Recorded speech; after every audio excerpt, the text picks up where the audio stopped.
Bejn 17 u l-20 ta' Ottubru se jkun hawn f'pajjiżna mal-200 delegat minn madwar 40 reġistratur nazzjonali ta' pajjiżi barranin u minn istituzzjonijiet internazzjonali kbar bħal Bank Dinji, il-Kummissjoni Ewropea u l-Manifal fost oħrajn biex jiddiskutu ir-regolamentazzjoni tal-kumpaniji fil-pajjiżi rispettivi u l-kooperazzjoni multilaterali.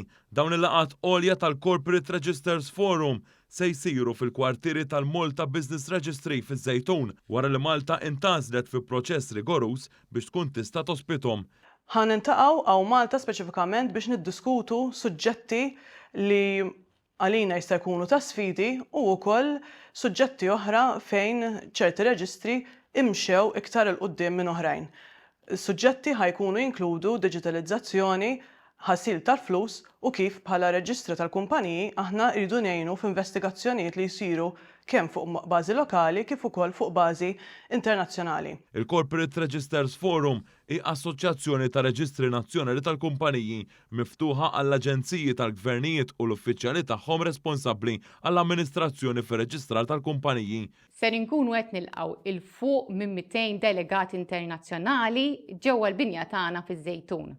Il-preparamenti l għaddejjin ġmielhom mill-lat ta' loġistika, komunikazzjoni kontinwa mad-delegati biex inkunu nistgħu intejbu it-tagħlim u l-esperjenzi.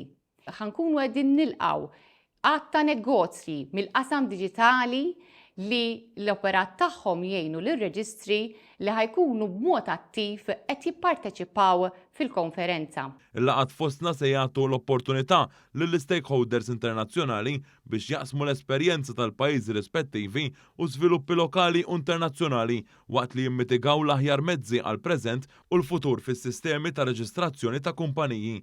L-ewwel forum simili kien tlaqqa f'Auckland, New Zealand fl-2003 fejn iltaqgħu 13 il-ġurisdizzjoni.